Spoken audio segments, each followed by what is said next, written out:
them to want to find a snake for you. I've been very lucky with Otto and a few other of my dogs, but I've gone through a pile of dogs that just didn't make the cut. Just today, Kimmel FaceTimed us from the Everglades after another successful blind dog hunt. The Python Cowboy says he hopes people will watch this story and look to find the perfect furry friend to turn into their next python hunting accomplice. I'd like to see the state get more behind some kind of dedicated dog program with real dog handlers, get a team of people out here hunting it. And, you know, I feel like they're not utilizing the dogs like they need to be. This is one of the wildest stories I've ever seen. That's why I just looked at you for your reaction. My thought is like, how did this get, because I would think the poor blind dog would get bitten by the snake. Right. I don't even know how you get to that point. They utilize a lot of other senses. For They do. All right. Quite a team. Great way to end the 8 o'clock show. Florida team.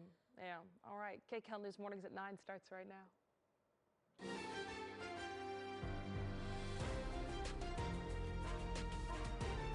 This is Kcal News Mornings.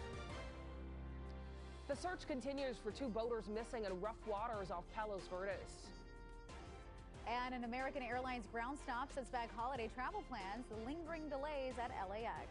And spreading joy this Christmas Day. We're live at a pancake breakfast and toy giveaway. We'll have the details and tell you how you can take part. All right, let's take a beauty shot outside on this Christmas morning. Look at how beautiful that looks.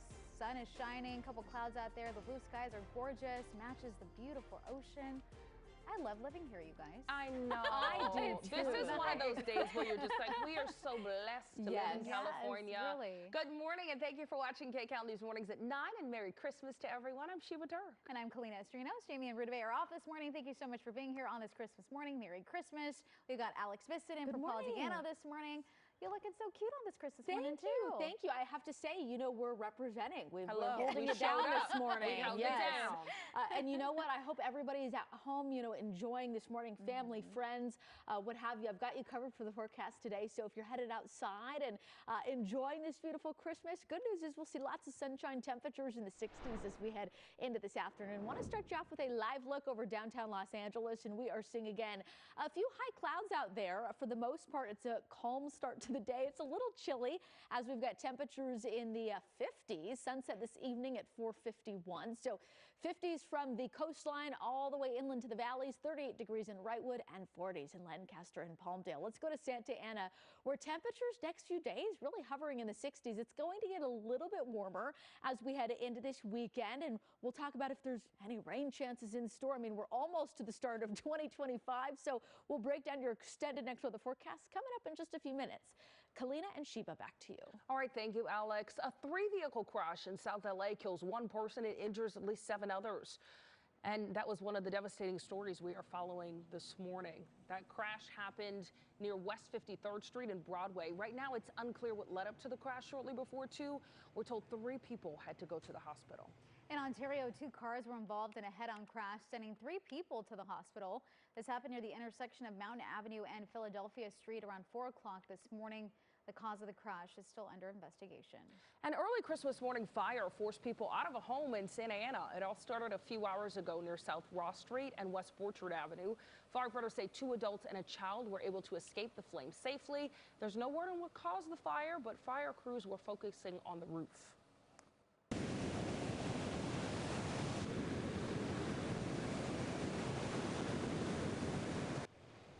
And you can hear them there, big waves crashing ashore in Redondo Beach as the high surf that's battered the California coast for days continues.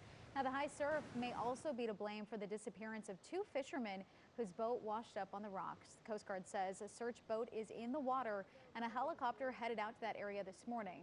Now, the boat was discovered yesterday morning, overturned. This is near Paseo del Mar in Palos Verdes. Officials say the missing men went out fishing and never returned to Cabrillo Marina. The search for the men began around sunrise. Their boat was found just a short time later. The Coast Guard believes the big waves pounding the Southern California coast may have flipped it. The high surf is also impacting that search. We don't really know what happened other than that the boat's here on the beach. The area that they're fishing here there's some big surf out there today, and the conditions are hazardous.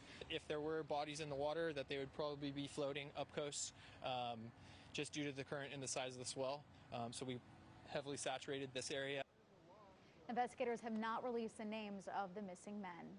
In Monterey, a man found dead on the beach there was also believed to have been pinned by a wave. And 3 men were rescued after part of the Santa Cruz Pier collapsed into the Pacific. Elise Preston has a look at the ocean danger and also the high surf impact. This wharf in Santa Cruz was built more than a century ago, but after a series of relentless waves, some up to 40 feet high. What the heck? It partially collapsed. A restaurant, construction equipment, piles of heavy debris were swept into the Pacific Ocean, along with 3 workers inspecting the wharf. They know the environment, they know the wharf well. Again, good news is that they're all safe. At least 1 death was caused by the dangerous surf. 2 other people are still missing. Over the past 2 days, there have been high surf conditions up and down the California coast. Matt Faulkner is a lifeguard supervisor in Southern California. You said that some of the waves are going as high as 12 feet in this area. Yeah, so an 8 to 12 foot wave, you're looking at, a wave height of about a 2-story building. So that's a lot of energy behind that wave too. It has been a season filled with weather extremes. Los Angeles has been dry. Rainfall is just 4% of normal, contributing to months of extreme fire conditions. While San Francisco has been inundated with rainfall well above normal. This most recent incident was another testament to the power of our changing climate. Our coastline is wild, it's unpredictable, and we continue to see that winter season over winter season. Rescue crews are on standby and are warning beachgoers just how dangerous these waves can be. Meanwhile, lifeguards tell us there is a concern that Christmas presents like surfboards and boogie boards could bring even more people out to the water. Elise Preston, Kcal News. At least 32 people, including 2 children, have survived a fiery plane crash in Kazakhstan, but dozens of others have died. Witnesses say the plane was erratically circling the airfield before the crash. You see the plane quickly going straight to the ground, and then there's a large fire. Apparently, a section of the plane broke off before it burst into flames. You see survivors walking out dazed from that wreckage. Russian officials say the pilot was forced to make an emergency landing after a bird strike. The Azerbaijan Airlines flight was traveling to Russia with 67 people on board. And people all over the world are celebrating Christmas this morning, and the Jewish Festival of Lights begins tonight at sundown. Yeah, the 2 happening on the same day is a rare occurrence. It's only happened 4 times in the last 124 years. Aliyah, Michigan shows us how people around the world are celebrating. It was described as a once-in-a-lifetime experience for many of the worshippers inside Notre Dame Cathedral in Paris, the first Christmas midnight mass since the iconic monument nearly burned down in 2019. Absolutely in awe. It's amazing. Blew us away. It's a really special night. It's really a nice thing to be a part of. And at the Vatican, Pope Francis presided over the annual Christmas Eve Mass, focusing on a message of hope. Across the globe, other church leaders also prayed for peace in the West Bank town of Bethlehem and on the streets of Ukraine.